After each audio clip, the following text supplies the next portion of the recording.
So it's my pleasure tonight to introduce the two gentlemen who will be coming up here and spending the rest of the hour with you.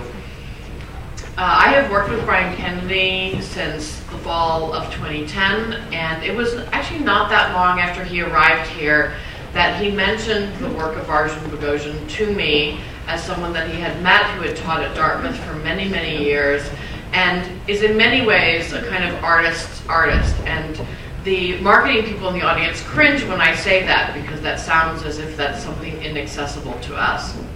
As many of you know, one of the museum's strategic objectives is working with artists.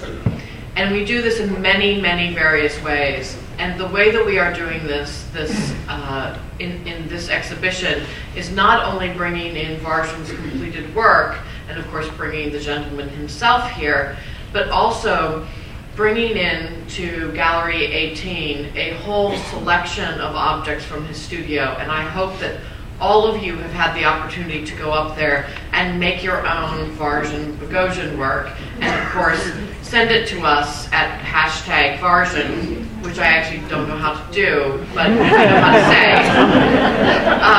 But I know that we have that anecdotally at the museum, many of the people on staff here are doing this regularly, but also we go in there every day and see children, families, individuals engaging with artwork in a way that we have not before.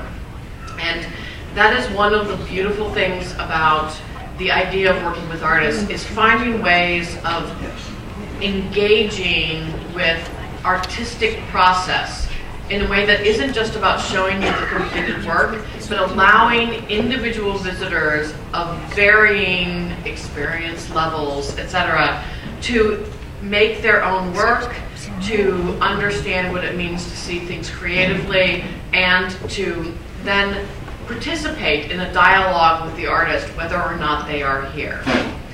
And tonight, we have the opportunity to participate in a dialogue with the artist as he is present here in the museum. And the impetus for tonight's talk, if you will, was actually something that happened during one of my first visits to Varujan's home with Brian in Hanover, New Hampshire, which is that we had considered a show of this work for some time, and we were talking about what this would look like. We were talking about how to engage the public, and it was very beginning to evolve into what it has become today. But what I realized at that moment was that I didn't really want Varujan to come here and do a talk in the way that artists traditionally come and do a slide lecture about their work. Why?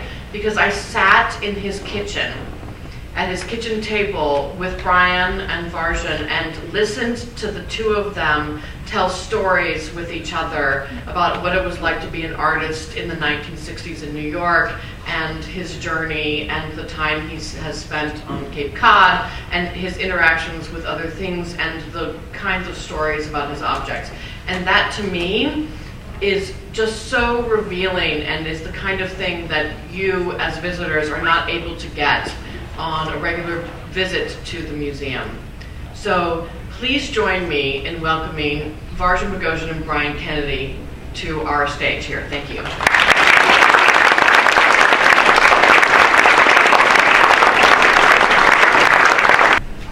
Okay, we had to keep Varujan out of the direct light. It's a great pleasure to have so many people here for this artist talk. We know how much you like these because we tend to get a full audience. And Varujan Boghosian is a wonderful artist, but a very special man. Been something of an uncle or a grandfather to my son. And we were 5 years in Dartmouth College in Hanover, New Hampshire, and Varujan has been there since 1968. But he has an extraordinary history, and he's a very remarkable person, as I say. But I want to ask him, first of all, that he has a very remarkable name. He has absolutely loved the fact that, I mean, you don't have to do much to Brian Kennedy, but we've actually had sort of phonetic spelling to Varujan Boghosian. So I think the first thing I'd like to ask you, Varujan, is what does Varujan Boghosian mean, and where does it come from? The correct pronunciation is Varujan, and it is the swallow, the bird. And my father named me Varujan because there was a very famous Armenian poet by the name of Daniel Varujan. The last name, the IAN in back of Armenian names is son of, and Bogosian. Bogos is Paul, so I am the son of Paul, Bogosian. Varujan Boghosian. There. I've been called everything from virgin.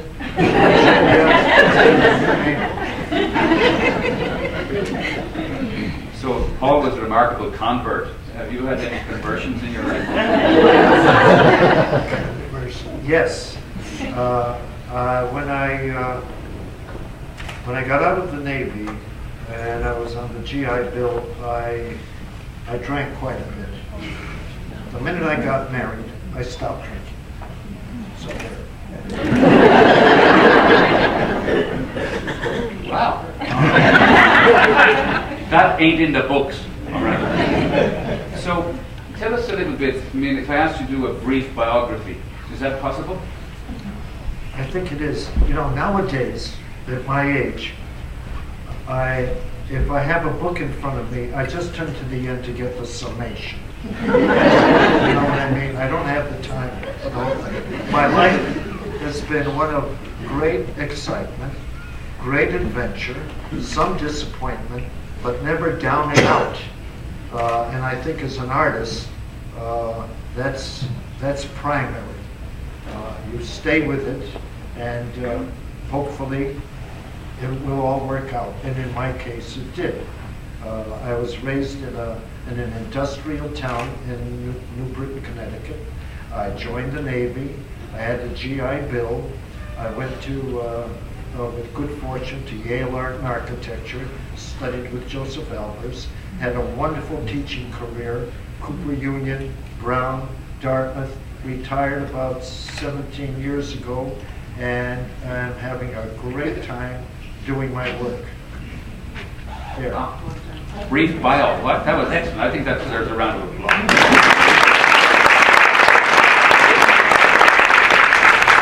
So if you remembered all of that, that was a lot of pieces put together. I suppose, first of all, I'd like to start with New Britain, Connecticut then. New Britain, Connecticut, where I was born in 1926. Could I ask one question? Is Julian Stanchak in the audience? No. Julian is a dear, dear friend of mine. He lives in Cleveland. He is art history, a great artist, and Ohio should be very proud to have him as a member of the community. And I'm sorry he's not here tonight, but probably the weather. What was the question? We were in New Britain, Connecticut. New Britain. What was it like growing up in New Britain, Connecticut? It was great. New Britain had 40,000 Poles. It was like little Poland. And I remember when Warsaw fell, I was down in the country corner drugstore getting donuts for breakfast. And they were all sitting around with the newspaper. Warsaw had fallen. Many of my friends were Polish, but it was an international gang that I was with. Italian, Greek, Polish, Ukrainian, Armenian. It was a fantastic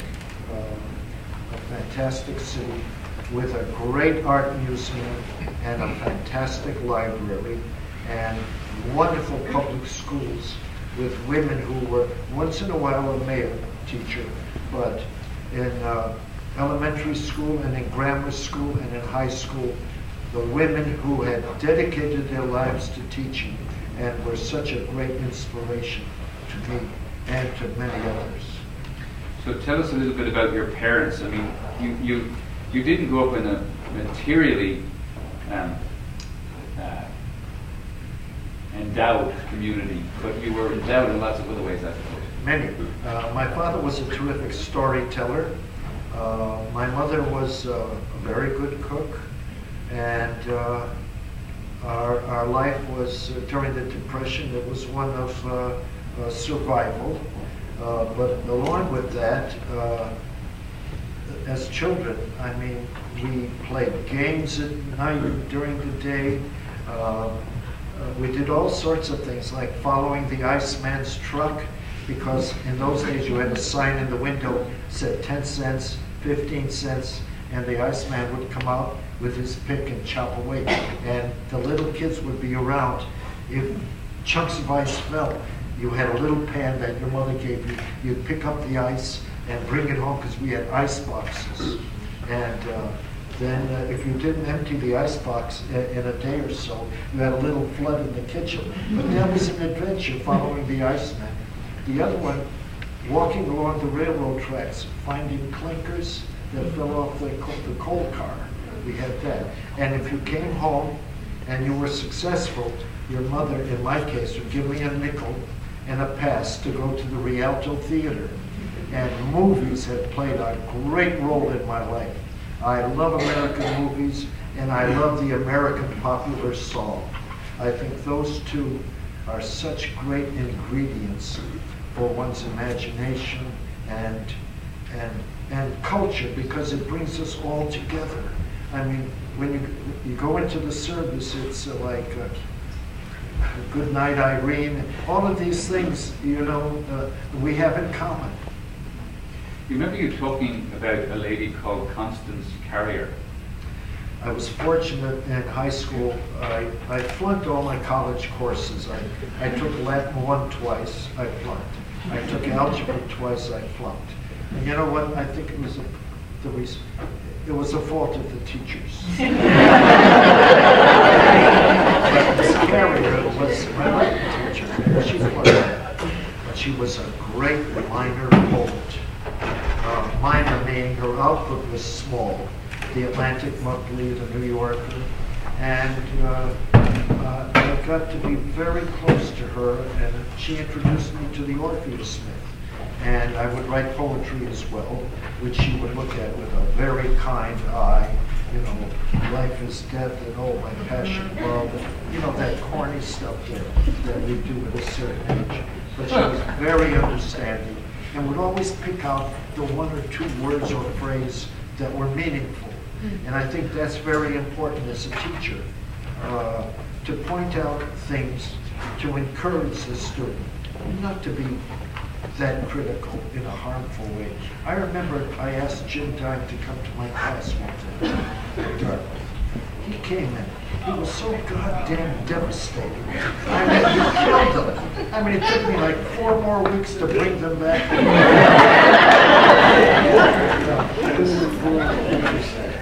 Did you see this slide he's up there, Varujan? Oh, yeah. So what are they? These are fragments of clay pipes that I have found beachcombing in Provincetown. The fishermen, of course, Provincetown was a great fishing town for many, many years. And the fishermen would always be smoking clay pipes, then break off a piece, throw it into the water, and eventually throw the entire bowl and the little stem that was left. And over the years, the tides bring in these fragments. So I would go beachcombing at low tide from one end of Provincetown to the other. In the early days, I could find maybe 30 stems. As the years went by, other people started collecting them. So if I went out today, if I found 5 or 6, I'd be lucky. But I would find pipe stems. Then my eyes would be attuned, and I would find little clay marbles. Once in a while, you'd find a coin, but very seldom. Fragments of pottery with images on them. And so I filled that basket. It's in my house with the fragments. So tell us a little bit, I mean, we're jumping in your biography here, but when did you first go to Provincetown? Why is Provincetown important? Where is Provincetown? Provincetown is on the tip of Massachusetts. It comes out like this. It's called Land's End. And it was an art colony. I think the main ones were Ambrose Webster, Charles Hawthorne. Do you have a Hawthorne in the collection? No, no. Wonderful painter, an American impressionist, and he had his school there. On the GI Bill, when I got out of the Navy, I spent 2 years in teachers college, and as I've told you, grammar, spelling, atrocious. So I decided with 3 other young men to become a commercial artist. So we went to Boston, to Vesper George, which is now a defunct school. And there I met this wonderful watercolorist, like John Wolfe, Sargent. I mean, he had that facility with the brush that was just unbelievable. And he convinced 4 of us, Richard Aniskevich was one of them, to go to Provincetown to study with Henry Henshey, who was Hawthorne's assistant. Hawthorne had passed away. So they studied with Hawthorne, and I went to work in a restaurant. What was the question?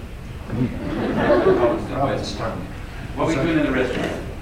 I started off, it was a Gurdjieff-owned restaurant, meaning people who were disciples of Gurdjieff, the mystic.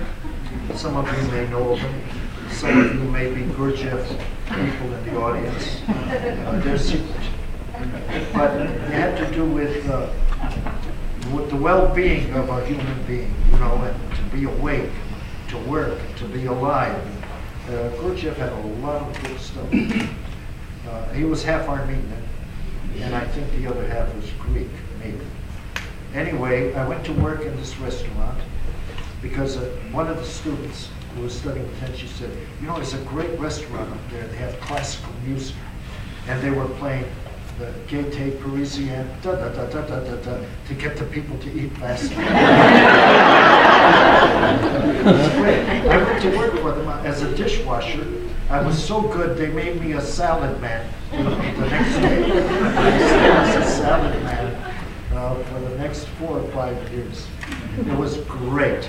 Pablo, who owned the restaurant, was an exile from Uruguay, and he married Helen, who was the daughter of a Jewish dentist in Lowell, Massachusetts. They met in Paris as Gurdjieff people. They went to work in this little shanty with leaks in the roof, and I was also the breakfast chef, so breakfast is important to me. We had a 99-cent special, the scrambled eggs, toast, and French fries. It was great. Anyway, it was a wonderful introduction to people who were vital and exciting and who were for the arts, you know. So Provincetown has been very, very important in the history of American art. I mean, what sort of artists that people might know here would you have come to know there? Well, we opened up a collaborative gallery. We had Robert Motherwell, we had Paul Rezica, Leo Manso, Carmen Cicero, Judith Rothschild. There were 13 of us, I think. There was a co-op gallery that continued for 25 years. We had fabulous shows every summer. And there were other schools too. So let's track back a bit now. Yeah. Okay?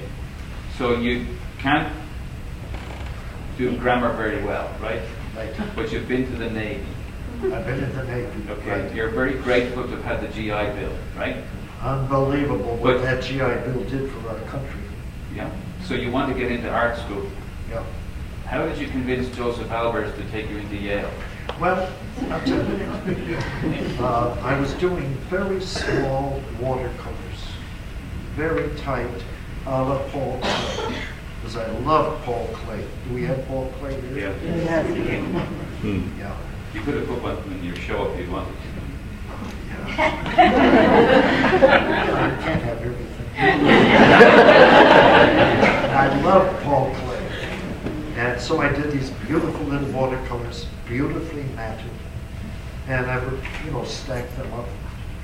And 2 friends of mine had gotten into Yale because Yale wanted to revamp their art program. And they asked Joseph Albers to come from Black Mountain College to revamp the studio program at Yale. And he was the admissions committee. If Albers wanted you in, you came in. So they said, you know, Albers would like your work. In the meantime, I was working as a short order cook, a department store clerk, and so I sent in these pictures in a beautiful little box to Yale. They came back and the secretary said, Mr. Albers liked your work very much, but they were all full up. So my friend saw me on the street, said, what happened? I said, well, they were all full up. He said, listen, he never saw your work. Send them in again. So perseverance, very important. So I called up the secretary. I said, listen, I've got to see Mr. Albers. I want to come to Yale. She said, well, he's away. He's going to Germany for a week and he'll be back in the middle of September. We'll make an appointment. Come the middle of September, I took my watercolors. I went down to Yale. Albers came in the office. He said, what can I do for you? In his German accent. I said, I want to come to Yale. I said, I'm tired of being a short order cook. I'll teach you. Your methods are. He said, yeah. I said, yes. He said, come with me. He took me in the office. He said, put your work up. There was a ledge. He said, I'll be right back. Came back. What can I do for you? I said, I want to come to Yale. He said, okay, I'll give you 3 years credit. You come 9 months and you'll get your degree. I will go out and teach. I said, I don't believe it. He said, what? I said, he said, come with me. He took me in the office. He said, you take a drawing class with Bernie Chayet and a design class with a man named Scott that Welliver took over later. Do we have a Welliver here? Yeah. We do. I said, Mr. Albers, I can't start next Wednesday. I have a wife, a child. I'm living in this apartment in Boston. He said, okay, take a week off, then come in. So we moved everything out. My wife and daughter went and lived with my mother-in-law, and I commuted to New Britain and stayed with my mother, and every morning I'd get up and take the train in to Yale. Street Hall, which was where the art classes were. So I had my room, and there were 3 other people in the room with me. I'd come in with the janitor at 7:30, and I had a little paper bag that my mother had made sandwiches. I mean, here I am, close to 30. The door would open, and here would be Albers, this beautiful gray suit, which he never changed, and a gray tie, the world's great colorist. Gray tie.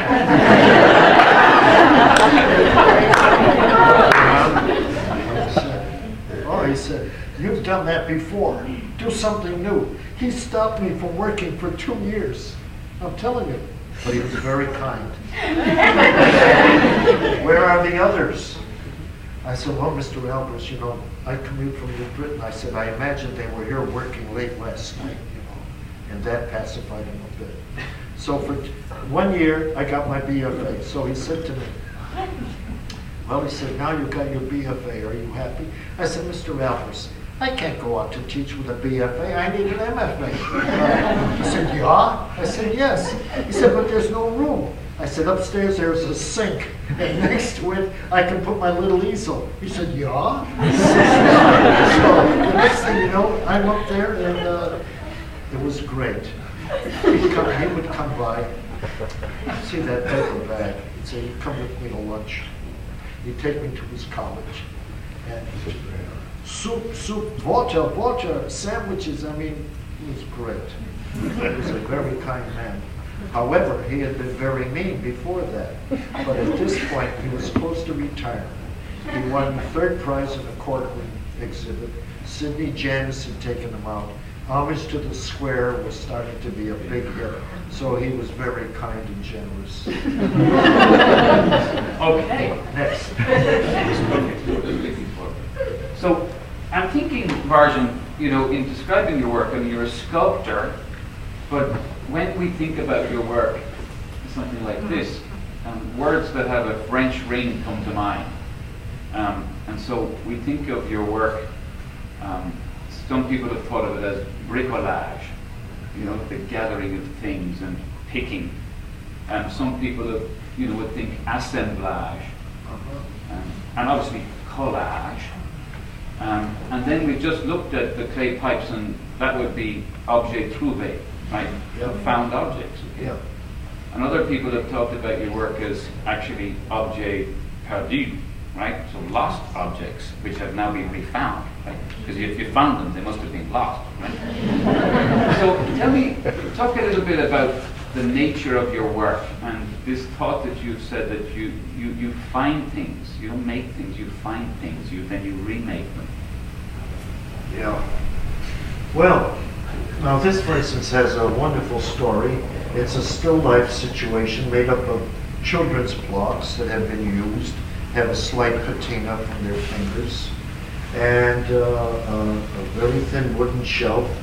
The gray area are printers' lead pieces of furniture. If there are any people who work in type, you know that you can lock the type in a chase, put furniture around, carry it over to the press, right? And roll it and then run the press through. In Rome, I discovered a very old man who had a warehouse filled with secondhand presses and lead furniture in this room. Now, if we put a box about 12 by 12 by 4 inches high and fill it with these little pieces of lead, you can hardly lift it. Now, nowadays, or until recently, they used wooden furniture because a lot of the lead was melted during the war. But he had amassed this tremendous collection. So every year that I'd go there, I would buy lead furniture.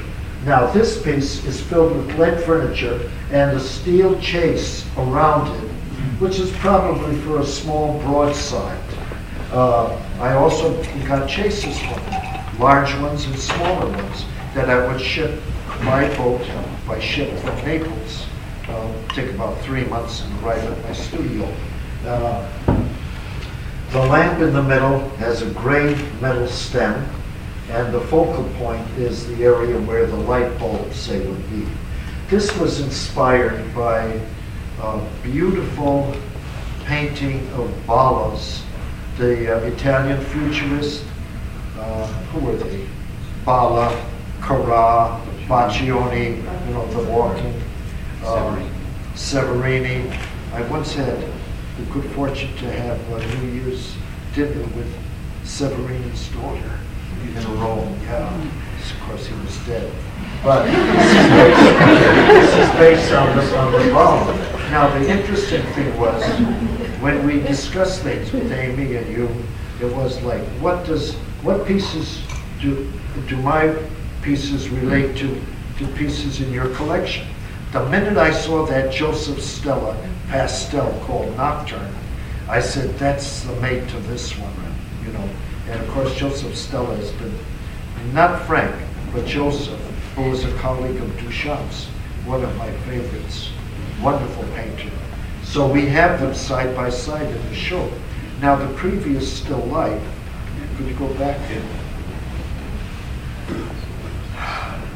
The Morandi that is in the show that is in your collection. Giorgio Morandi, the great Italian painter, who did such simple still lifes with very simple objects, was the inspiration for me. And also Bill Bailey, who shows at Cunningham. Of course, he puts many objects together.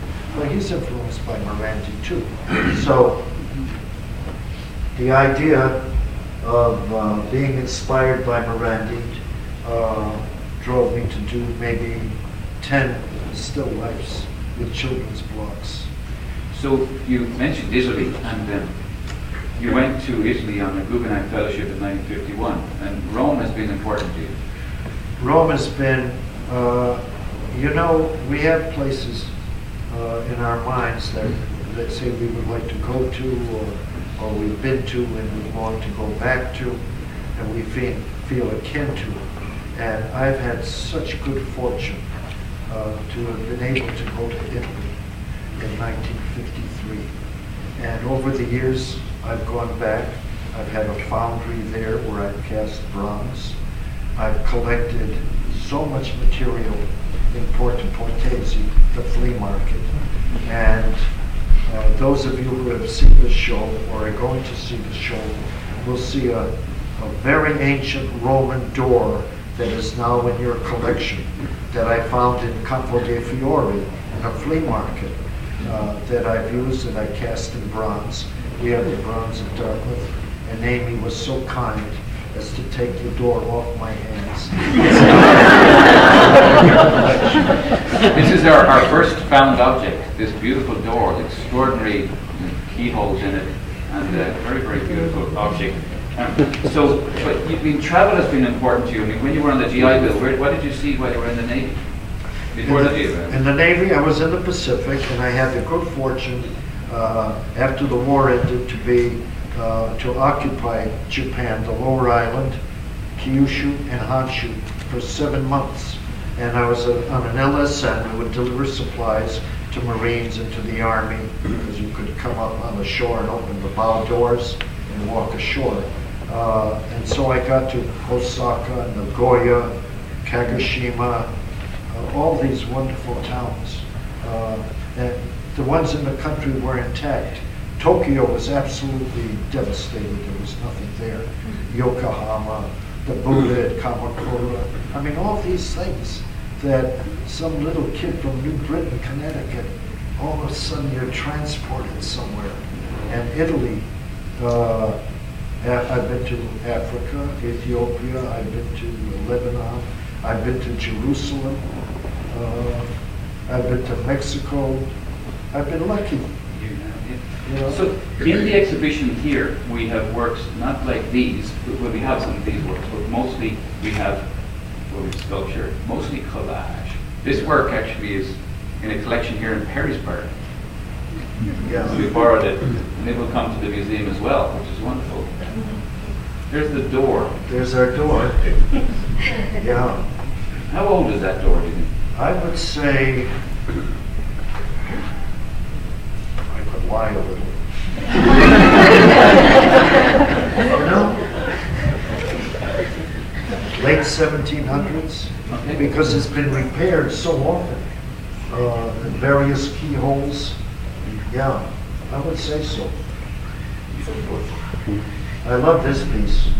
It's called American Bouquet, because those are swivel sticks, and I think the name is Walker on the stick, but whiskey bouquet, you get it? Yeah. So tell me a little bit about that. I mean, we were particularly taken to do this show, well, obviously personally for lots of reasons, but because we're involved in teaching people how to see, and particularly focusing on being visually literate. Yeah. And so people, when they look at your work, they'll see lots of different things, but your work is very heavily invested in literature and in references. And references. Right. Yeah. So what do you, talk a little bit about that. Well, you know, let's take Redon and those beautiful flower paintings, pastels. Let's take, I mean, art history is filled with so many bouquets, you know, the floral theme. And so I had a dear friend, Khalil Gibran, who was the nephew of the writer of the Prophet. Khalil was a great craftsman, and he used to make on ads, you know, for wood. He would walk along the streets, and once in a while he'd see a piece of a car spring that had dislodged from the car. He said, you know, this is the finest steel you can get. He would take them to his studio and hone them down and sharpen them. You could shave with them, you know. So he made a bouquet out of old hammerheads, old chisels that had been pounded down. And you know how you pound the chisel down and it's like a flower. He made this great bouquet. And I think that was the inspiration for this. So when I saw these swivel sticks in an antique show, I bought them. And that's what came out of it, was that other picture.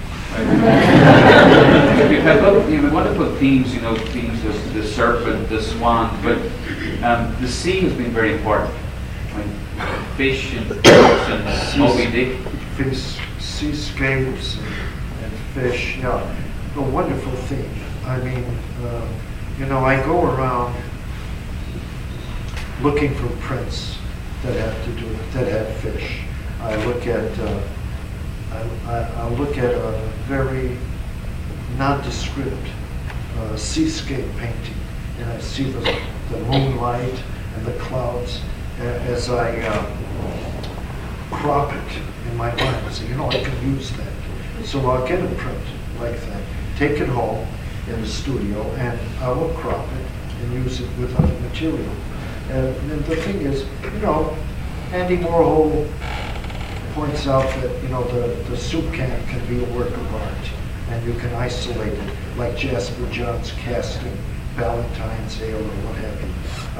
So the ordinary thing, like the spring from the car, from a swivel stick, from scraps of paper, ticket stubs, Kurt Schwitter's, all of these things, and the way you open your children's eyes to this material, I think is a fantastic opening of the imagination, and I think that's what it's about, isn't it? Yeah. Now, I want to ask the audience for questions. I'll just ask one more here while you're thinking of what you want to ask. And many people would look at your work, Varujan, and think visual poems.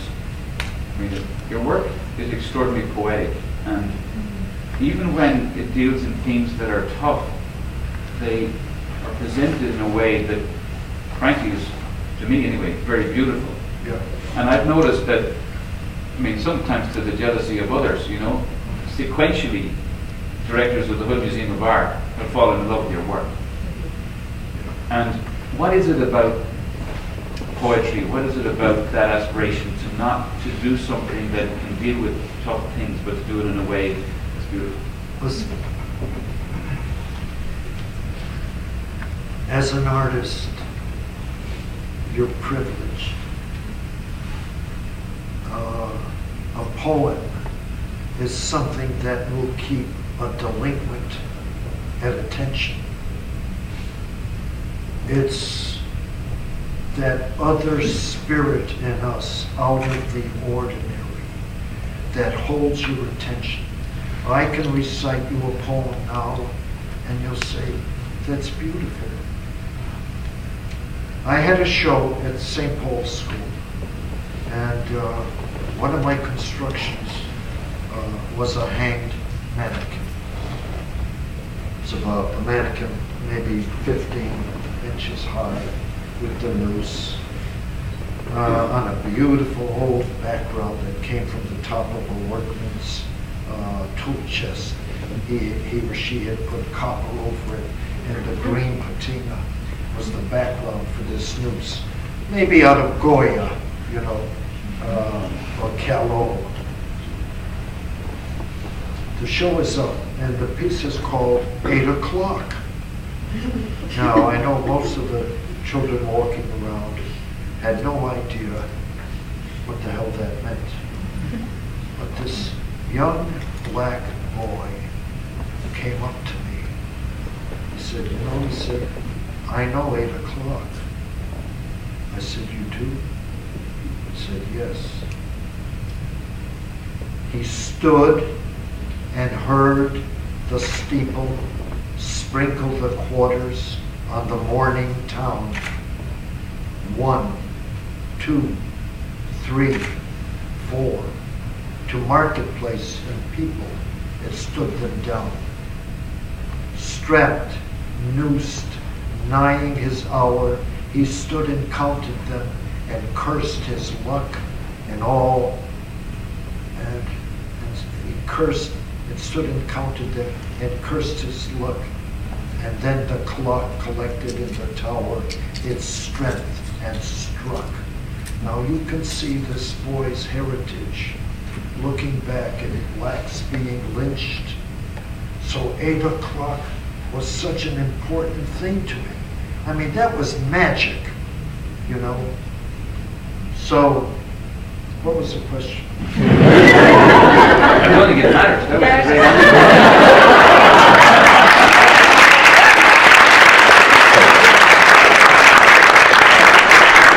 all right, who's got a question? Okay, up here to that. Please, and stand up loud and I'll repeat it if we need to. Go ahead. I saw the exhibition. I went back to look at the Impressionist stuff. I walked into that magical room the Toledo Museum set out for children, don't kid yourself. I started to collect the bits. I tried to do what you did. And what occurred to me was what Matisse said. You study and learn, but you always preserve that childlike naivete. And you made me a child. And I started putting the pieces in, and I went back to your show. And it was magical. Thank you very much.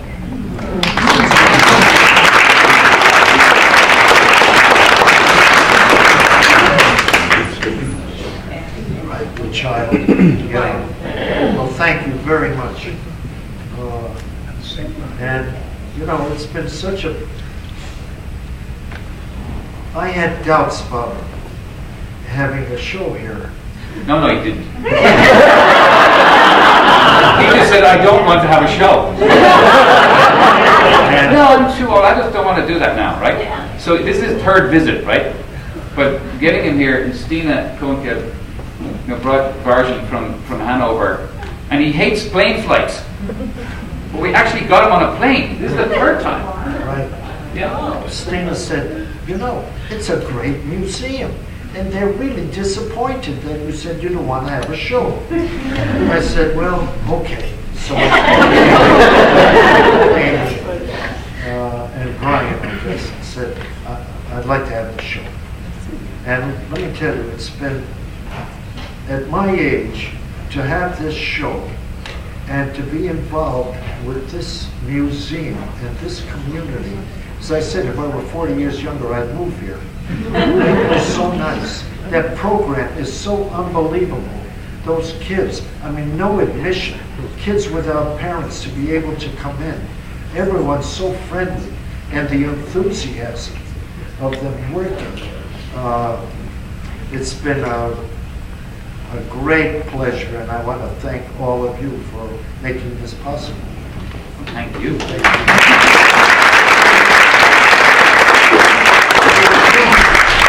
Just out loud, this person's here. Okay, my question has two parts. First of all, when you're looking at objects, how do you know which one is right? And then how do you know which object is right when you're putting it together into a work? Oh boy. How do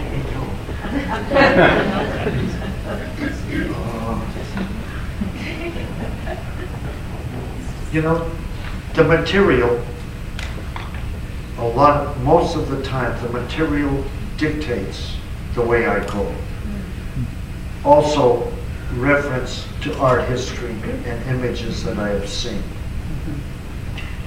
I've just, I think, been lucky, I think I am, if some of my work is worthy of existing, to have put the right thing together. And I have had enough material that I have had a choice.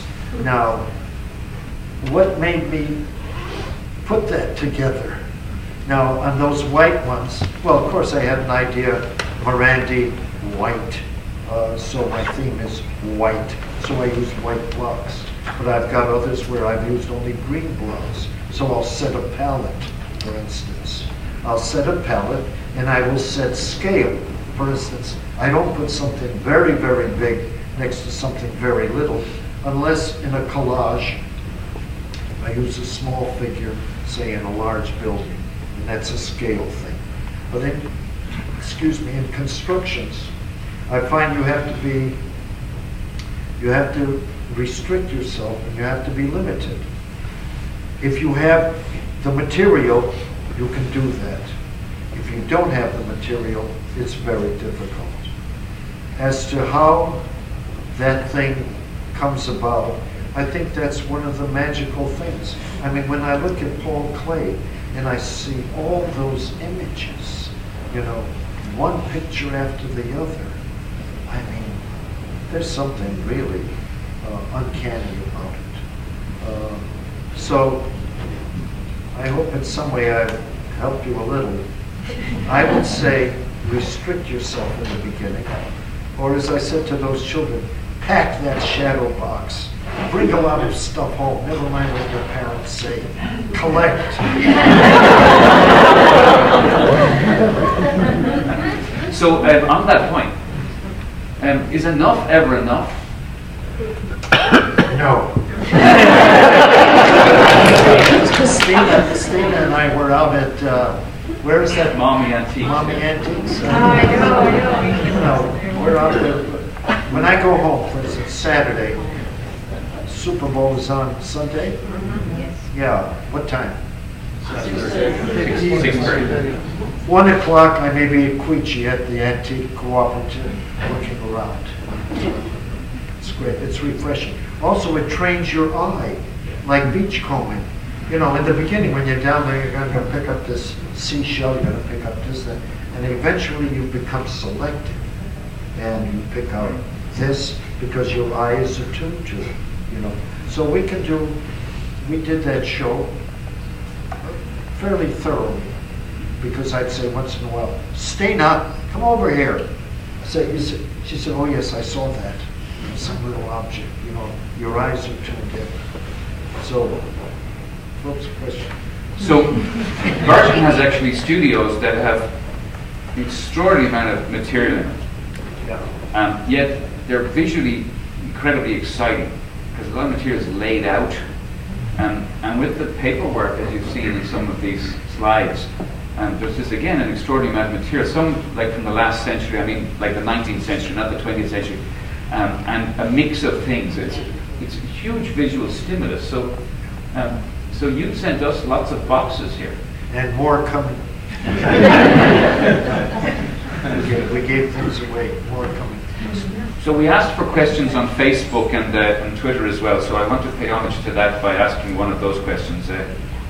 Dana, or Dana, which actually is an Irish name, said on Instagram, believe it or not, what was the defining point when you knew you were an artist?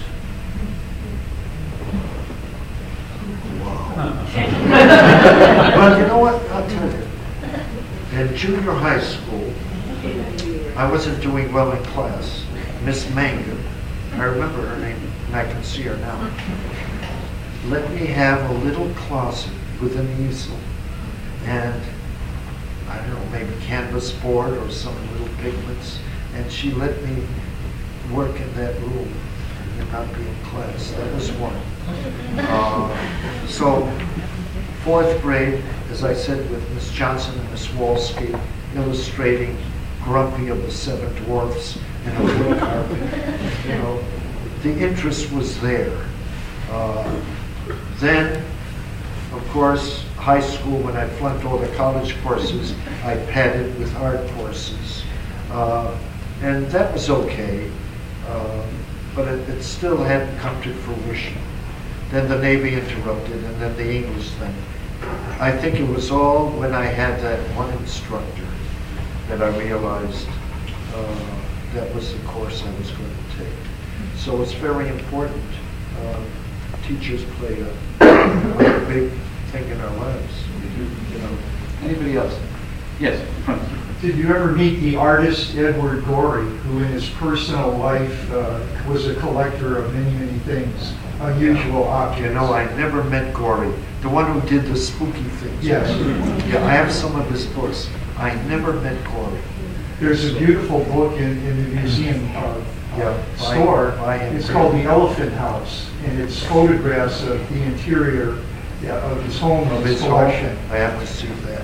It's beautiful. You would like it. He was big. Yeah, I never met him. I met Maurice Sendak.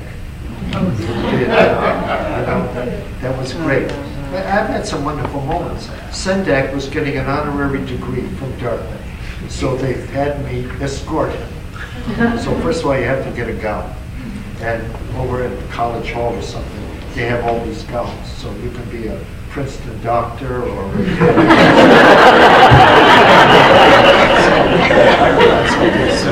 And he came with me, we gave him a nice gown.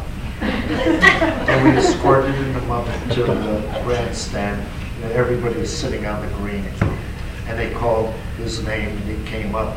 The kids went wild. One of the wild things I ever do. He got the biggest ovation. Then I walked him back to the inn where he was going to take off his gown and they were going to have lunch. I wasn't invited.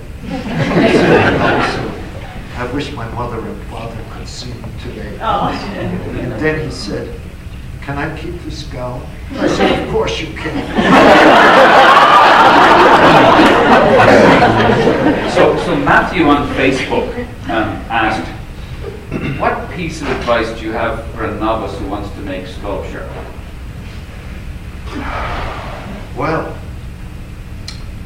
that's interesting because does he mean how do I start from scratch? You need material. You know, if you're going to carve wood, you need chisels and you need the wood. If it's stone, you need stone chisels, I imagine.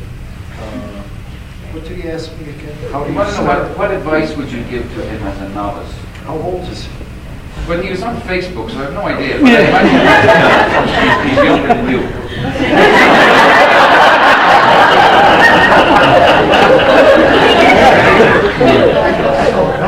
You don't know what Facebook is, do you? No.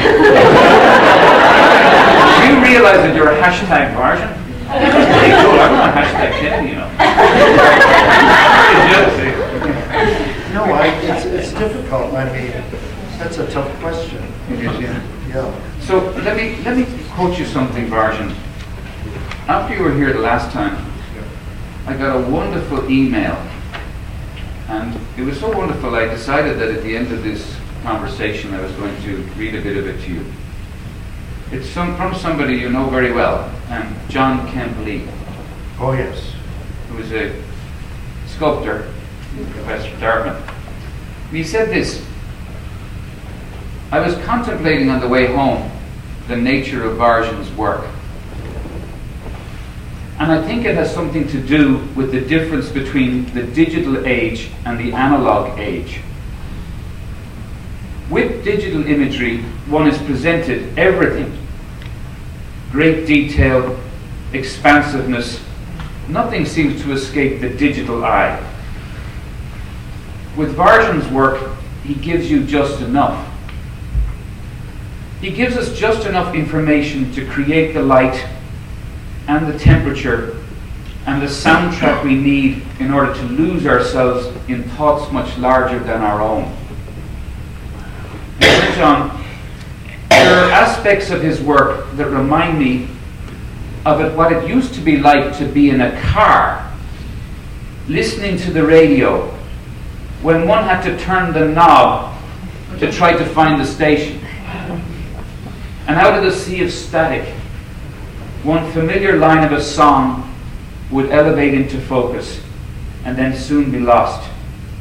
But it was enough to keep you going for a very long time. 3 words, 5 notes, and I had the entire song, along with the time and the place where I first heard the song and who I was with. Wow. It is beautiful. So I wanted to end with that to give you time, because as you know, we're open until 9 tonight, and it's Friday. And I want to thank you all for coming in such number and encourage you to enjoy Varujan's show in the Wolfe Gallery until the middle of May, but also to make your own Varujan Boghosians in Gallery 18 for months to come, and to take your own photograph of it and send it to us on Facebook or on Instagram or on Pinterest or whatever is your choice, and we will put it on our website for you. But of course, the most important thing that I want to do to conclude is to invite you to give the heartiest Toledo thank you to an extraordinary man.